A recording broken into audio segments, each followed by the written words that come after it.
Hello friends, मैं सुजीत पटेल। आज हम एडवांस न्यूमेरिकल एनालिसिस का एक और नया टॉपिक जिसका नाम है क्वाड्रेटिक स्प्लाइन इंटरपोलेशंस के न्यूमेरिकल प्रॉब्लम को किस प्रकार से सॉल्व करते हैं। तो चलिए देखते हैं।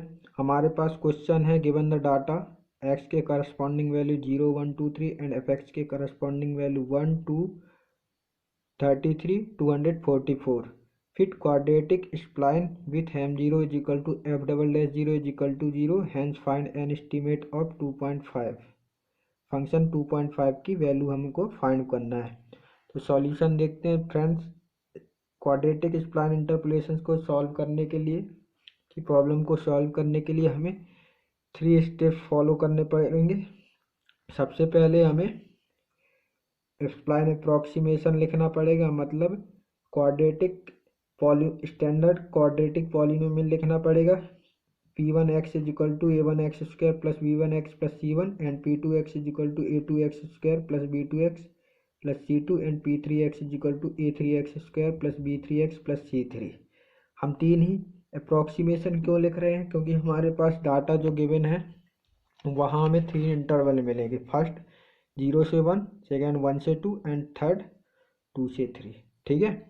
उसके बाद हमें 3 सिस्टम याद रखने पड़ेंगे।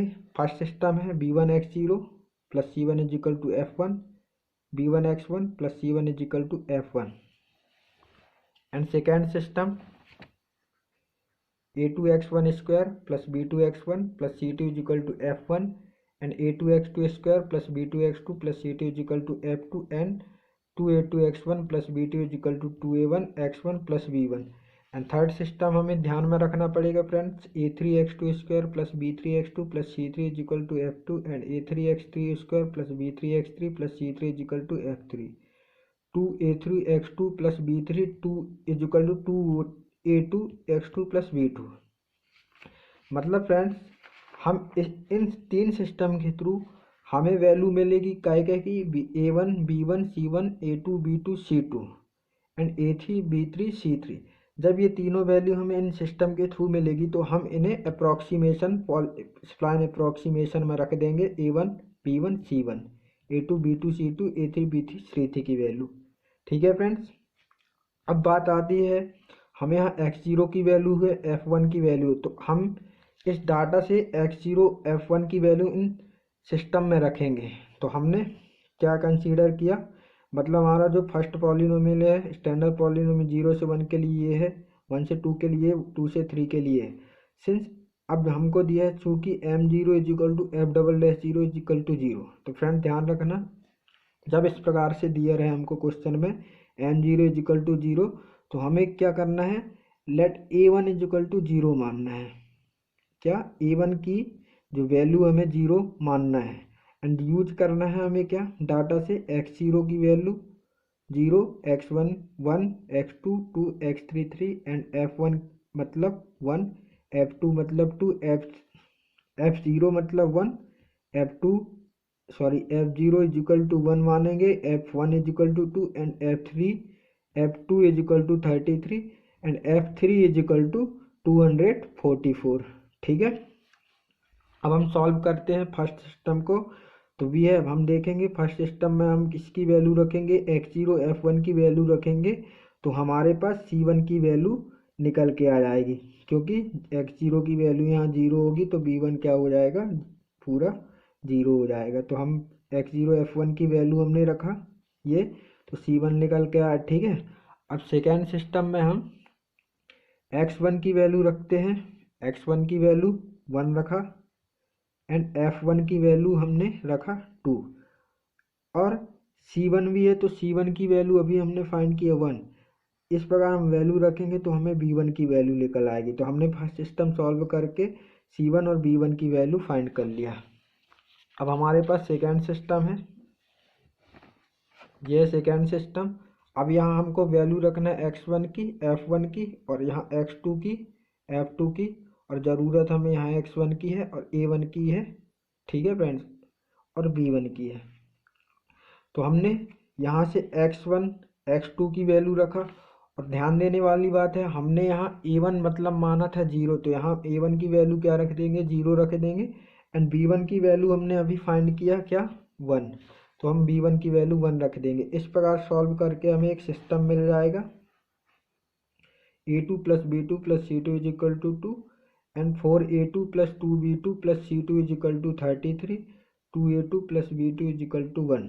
ठीक है फ्रेंड्स, अब क्या करना है हमें इस सिस्टम को सॉल्व करके क्या a2 b2 c2 की वैल्यू फाइंड हो जाएगी। तो the solution of this system, हम इस सिस्टम को सॉल्व करेंगे फ्रेंड्स। आशा करता हूँ आप ये सिस्टम सॉल्व कर लेंगे, या न्यूमेरिकल एनालिसिस के पेपर में साइंटिफिक कैलकुलेटर भी अलाउ रहता है, तो हम साइंटिफिक कैलकुलेटर से इन तीनों सिस्टम को सॉल्व करके a2 b2 c2 की वैल्यू भी निकाल लेंगे और डायरेक्ट निकाल लेंगे। ठीक है, अब हमें सेकेंड सिस्टम से a2 b2 c2 की वैल्यू निकल आई। अब क्या करना है थर्ड सिस्टम, अब इसी प्रकार थर्ड सिस्टम में x2 f2 की वैल्यू रखना है। ठीक है, x3 की वैल्यू रखना है, यहाँ भी x3 यहाँ भी x3, f3 की वैल्यू रखना है, यहाँ x2 की वैल्यू रखना है। अब यहाँ a2 की वैल्यू रखना है, x2 की वैल्यू रखना है, b2 की। तो हम देखते हैं b2 भी निकाल लिया हमने, a2 भी निकाल लिया और x2 हमारे पास ये है फ्रेंड्स। ठीक है, अब इस सिस्टम में हम इन सारी वैल्यू रख के हमारे पास फाइनल जो निकल के आता है सिस्टम, वो निकल के आता है 4a3 plus 2b3 plus c3 is equal to 33, 9a3 plus 3b3 plus c3 is equal to 244 and 4a3 plus b3 is equal to 61। The solution of this system, अब इस सिस्टम को अगेन सॉल्व करते हैं हम, तब तो हमारे पास value निकल के आती a3 b3 एंड c3 की। तो फ्रेंड्स हमारे पास जो वैल्यू चाहिए था, हमारे पास सारी वैल्यू निकल के आ गई हैं, a1 b1 b2 a2 b2 c2 a3 b3 c3। अब इन सारी वैल्यू को हम यहाँ पुटअप कर देंगे a1 b1 c1। ठीक है, तो हमारे पास फाइनली पॉलिनोमियल निकल के आएगा जो कि इस प्रकार से होगा ये। तो therefore the quadratic interpolation spline in the corresponding intervals can be right, मतलब 0 से 1 के बीच, 0 से 1 इंटरवल में हमारे पास फर्स्ट पॉलिनोमियल निकल के आया x+1 एंड 1 से 2 इंटरवल में हमारे पास सेकेंड पॉलिनोमियल निकल के आया 30x² minus 59 plus 31 and third polynomial third interval 2 से 3 में हमारे पास जो थर्ड पॉलिनोमियल निकल के आया 150 माइनस 539 प्लस 511। ठीक है फ्रेंड्स, अब हमें वैल्यू फाइंड करनी थी f2.5। तो पहले भी हमने देखा था कि इस प्रकार ऐसी वैल्यू फाइंड करते हैं। तो हम मानते हैं 2.5 क्या है हमारा x, तो देखते हैं यहाँ x रख के, तो 0 से 1 में 2.5 लाई नहीं होगा, 1 से 2 के बीच में भी 2.5 लाई नहीं होगी। देख रहे हैं x मतलब क्या है 2.5, 2 से 3 के बीच में लाई होता है। तो हम थर्ड पॉलिनोमियल देखेंगे क्या है, थर्ड पॉलिनोमियल है, जहाँ जहाँ x है थर्ड पॉलिनोमियल में हम 2.5 रख देंगे। तो लिखेंगे हम an estimate the value 2.5 in lies 2 3 interval 2 3, hence f2.5 या थर्ड इंटरवल p3 2.5, x की जगह हम 2.5 भी लिख सकते हैं। अब जहाँ x हमने 2.5 लिखा, अब इसको सॉल्व करके हमारे पास जो निकल के आता है वो क्या आता है f2.5 का आंसर 101। तो फ्रेंड्स इतना ही हमको क्वाड्रेटिक स्प्लाइन इंटरपोलेशन से सॉल्व करके आंसर निकालना रहता है। तो हमको 3 स्टेप फाइंड ध्यान में रखना है। सबसे पहले हम अप्रॉक्सीमेशन लिखते हैं, पॉली स्प्लाइन अप्रॉक्सीमेशन। उसके बाद इस 3 सिस्टम को ध्यान में रखना पड़ता है। ये यहाँ से 3 सिस्टम के थ्रू a1 b1 की वैल्यू निकल के आती है, फिर उन वैल्यू को हम यहाँ रखते हैं, फिर देखते हैं कि ये जो भी यहाँ रहेगा उसकी वैल्यू फाइंड करना है, तो हम कहाँ इस इंटरवल में जहाँ लाई करेगा वहाँ फाइनली हम वैल्यू फाइंड कर देंगे। ठीक है, तो फ्रेंड्स आशा करता हूँ आपको यह वीडियो लेक्चर पसंद आया होगा। पसंद आए तो हमें कमेंट करके ज़रूर बताएं, और आगे भी इसी प्रकार के कंटेंट देखने के लिए, बढ़ने के लिए हमारे चैनल को लाइक करें और सब्सक्राइब करें। Thank you friends.